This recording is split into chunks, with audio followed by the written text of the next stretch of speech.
Hi, I'm Peter Rose, founder of Longwood Currency Trading. There's no Forex market trading edge. You hear a lot of talk about, well, I have this edge. I can't tell you what that edge is, but it's, secret sauce of moving average crossing RSI, or, whatever that is, or some arbitrage differential in price, or some pattern that you recognize that you can take advantage of. You hear folks talking about that all the time. That's simply not the case. You cannot have an edge over a market, any market, let alone the Forex. You don't have an edge in poker. You don't have some secret hand that comes up that you bet differently or whatever. That's not how you. That's not an edge. Let's look at why not. The Forex market, as I've said many times, and as you well know, is one of the more complicated, the most complicated of the financial markets that we can trade as retail traders. It's a $6.7 trillion a day market. This is 2024, late May of 2024, end of May actually, 2024. And it's $6.7 trillion. When I started looking at the Forex market in 2007, it was between 2007 and 2012 when I actually started trading. It was around a $3.4 trillion a day market, so it's almost doubled in size. The retail traders had about 15% of the daily volume at that time, and today it's 6.7 trillion, 5, maybe 8%, probably more like 5%. It's just massive. How do you get it? How do you get an edge over that market? What do you think you're going to do? You're going to see some anomaly that 5,000 other people that don't see, or they're too stupid to see it or take advantage of it? That your little tweak or whatever that happens periodically in price action, that's you're the only one that's privy to that. One of the clearest examples of edge over the market would be the London Open. But the London Open is well known to be, I mean, even a moron that goes in and says, oh, the London market opens at 8 o'clock or 7:30 or wherever you are and whatever time it is, it opens, there's going to be a lot more volatility in, because that's when the desk opens and takes ownership of that European session. You have the three sessions, European, New York, and Asian session. And so, of course, you're going to have an increase as that desk starts to execute client orders. And, of course, the market is going to move in one particular direction because everybody is going in and trying to grab that initial price for their customers. And they bid it up. Now, how far does that go? Well, back then, everybody knew it. All the traders knew it. Retail traders were a very small portion of the market way back then, and so they were arranging their orders. I mean, some guys were trying to get out of an order by selling the currency, and the others were saying, okay, I'll take it, and I'll take it up to a certain point. Well, maybe that point was 15 or 20 pips, and then it would retrace back as some of the folks got it wrong, and then it would stabilize and most likely continue on in that initial direction, if it was from a long standpoint. That's not an edge in the market. He's not seeing something that everybody else didn't see or know about. It's just that people that weren't trading didn't know about it, and so they paid him a couple of $1,000s to see the obvious. Now, when they're trading that, are they taking advantage of an edge in the market? Well, that market is still there, and that London Open anomaly is still there because there's international commerce going on. So of course it's still going to be there. Why isn't everybody trading the London Open then? Well, they do. Does that move the market? The retail guys? No, I don't think so. But what's the edge? That must be the edge then. Well, that isn't an edge in the market. That's just normal order flow. Anybody who understands the Forex market understands they need to know about order flow. Unfortunately, because of the education that's out there today and back then, 10 years ago, the education was bad. The fact that something is happening in the market that happens every day and all of a sudden you become aware of it doesn't mean that that's your edge, because everybody can see it. It's like a chess game. It's an open field. You know exactly what's going on. There's no hidden things except what's going on in the guy's head. It's not like poker where you don't know what the guy's cards are. You have to know how to play poker. There's no edge. Your edge in poker is being able to calculate the odds better than maybe some of the other people. Or your experience says, the odds indicate this, everybody understands the odds, I'm going to go in the opposite direction because I feel other things about how the cards are being distributed. Your edge is your experience and your knowledge, in-depth knowledge of all the technical stuff that goes into the market that you're trading, the poker arena, to increase the probability within you of having an edge over you. You don't have an edge over the market. The market has an edge over you.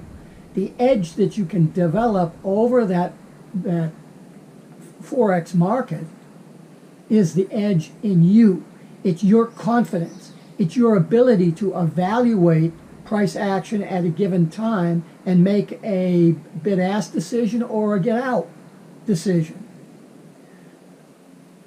When you're looking at the market, if you're wasting your time looking for anomalies in that market, and in order for you to make a trade, you're depending on some mechanical signal to be generated. If that signal was there every day for you to see it, everybody else can see it and they already know it. So what kind of an edge is that? So the people that are propagating the fact that there is a market edge that they're taking advantage of are incorrect. They simply have an edge over the other people. They have an edge over themselves that the other people don't have in being able to evaluate what's going on from a probabilistic sense during normal price action events. That's just the way it is.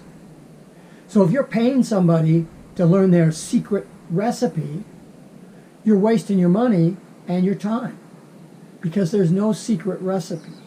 The process of trading the Forex market is available for free on Baby Pips. You don't need anybody to learn how to trade Forex, but you do need somebody to show you how to make money on a consistent basis in Forex.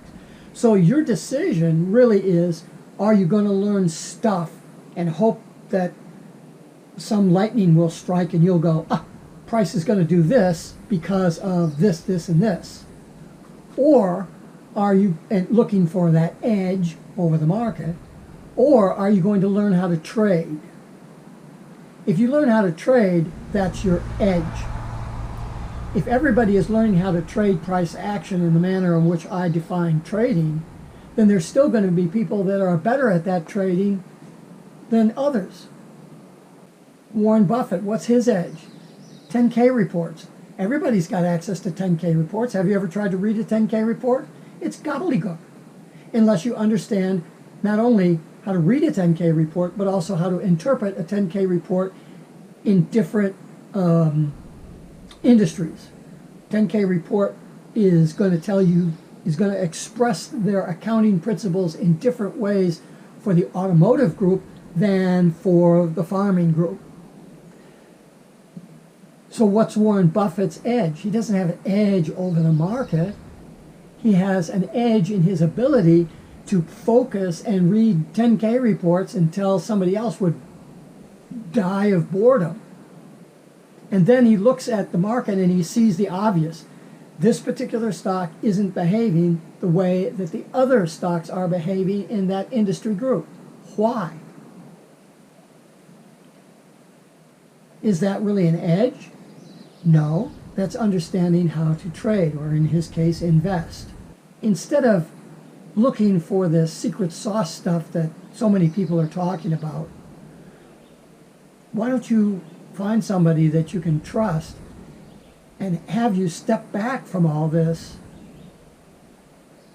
clutter and stuff and information and figure out, number one, what's trading?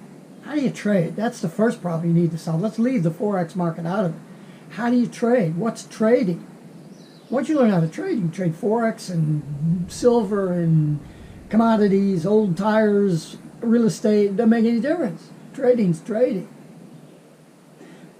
But then you have to look at the specific market and understand what that market is and its characteristics that may be different than other markets. If you're looking at the futures market, for example, or the commodities market, there's a thing called a lock limit. If prices get moving too much, and it doesn't take that much to get it moving too much, the market gets shut down, and you can get caught. You think you're going to go in and trade futures and just blindly put stuff in? You're going to wake up one day, and you know what? You've got your little $30,000 or $40,000 account, and you're trading futures away, and you get in 3 lock limits, and you're all in. You could lose your house because there's no liquidity until that market opens up, and then it just keeps right on going. You're gone. In the Forex market, there's so much liquidity that there's no lock limit. Price can move anywhere it wants to move. But why would it move 500 pips in 10 seconds? There's too many players that are unwilling. First of all, there's too many players, so that's liquidity. And second of all, since 95% of the market are institutional players, they're not trying to make money, they're trying to fulfill customer orders. So the customer comes in and says, I want to sell $500 million of dollars and I want to buy pounds. Well, if he's going to sell them, he doesn't want to sell them high, he wants to sell them low. So he's going to, you need to take the price where it is, and you could run it up to here, but I'm not going to sell it beyond there. So there are parameters that the institutional traders have, and when markets go crazy, they just step back and they go, I'm not going to trade this, because somebody else will have client orders that may be amenable to that next level of trading. So that's an anomaly in the futures market, commodities, that isn't necessarily in a factor in looking at the currency markets. But there are factors in the currency markets that are different than the other markets. And if you don't know what those 3 things are, I just don't understand how you're going to trade the currency market, because you don't understand the market that you're trying to trade. Most folks that I talk with, first of all, don't know how to trade. So that's the first problem. The second problem is you have to understand what the market is that you're trying to trade. And then you got to figure out what's the problem in that market. Where's the problem that you need to solve? And then that's going to be a big problem. How do you break that problem up into easily solvable pieces and put those pieces into sequential order so that you don't have a matrix of permutations of the solution decisions that you need to make? Almost every video I go over the permutations of different objects because it's so important. Nobody knows this stuff that I talk with in trading currencies. If you have 2 indicators, let's say you're hell-bent on trading indicators. So you have 2 indicators that you're trading, a moving average, cross system, and an RSI. Okay, how many ways can you order those? Well, you could just use the moving average system, or you could use the RSI. Or you could use the moving average system as the primary indicator and the RSI as the secondary. Or you could use the RSI as the primary indicator and the moving average system as the secondary. So you have 4 permutations that just those 2 indicators can be put into. That makes looking at 2 things a little bit more complex. If you had 3 things, you'd have 21 different permutations. If you had 5, you'd have 325 different permutations that you could arrange those 5 rules or conditions or whatever in.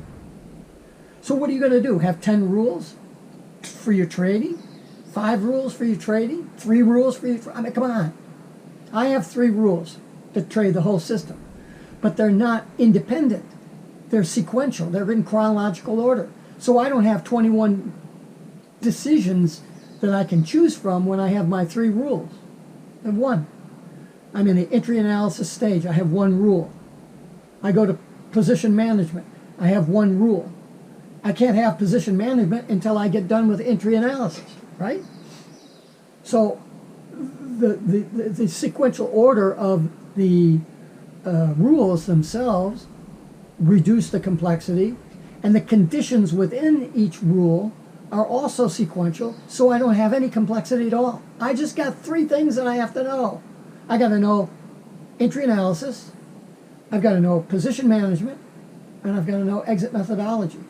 That's what I term the life cycle of a currency position. It's a rip on my 33-year career as a senior software engineer doing complex business applications programming, where we used a thing called the software development life cycle, the SDLC, which is a methodology that computer engineers use to break up a problem and solve that problem. How do you solve this problem?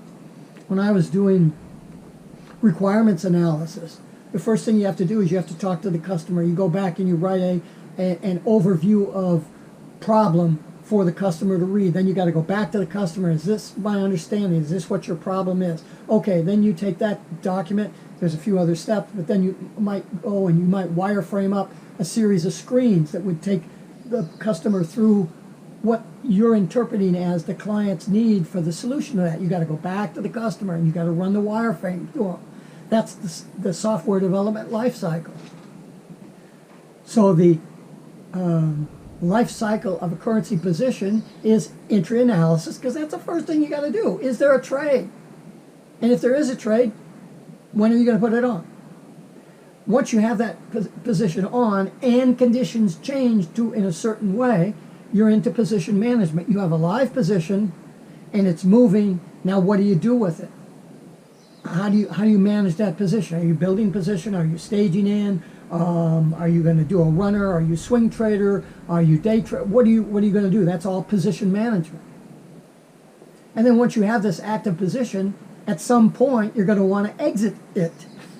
What methodology will you use to exit? Will you exit on trailing stop, on percentage dollar gain, number of pips taken, profit target, percentage of real estate gained over profit target? Are you going to exit on a chatter or a slowing event? What are you going to do? Are you going to incrementally exit out? There's 6 or 7 different things in exit methodology that you need to consider. But there's one rule for it. And the conditions explain what that is, because those conditions are extensible and malleable depending on price action during that particular period of the life cycle that you're in. There's no Forex market trading edge. The edge rests within you and your ability to clearly identify trading, the market that you're trading, the unique characteristics of that market. What are the problems that you're faced with? How do you break that problem up into reasonable sequential chunks? And how do you write the conditional rules to solve each one of those problems? That's your edge. That's what you get somebody to teach you. But what are you going to learn if you go out there today? You're going to learn Bollinger Bands and what a pip is and size of your bank and incrementally compounding your account, and it's crazy. It really is. But I want you to know there's no Forex market trading edge that you're going to find by reading books, listening to videos, or all the investigative work that you're going to do. The edge lies within you. It becomes your responsibility, which means when you're wrong, you have no one to blame but yourself. That's why you see all these people blaming the market. I got stop hunted, the market conditions changed, and I blah, blah, blah, blah. And that's just That's just price action. You made the wrong decision. You can't blame the market. The market doesn't care about you. You have no edge, and the market doesn't care about you. That's just Darwin's theory in live action in the Forex market.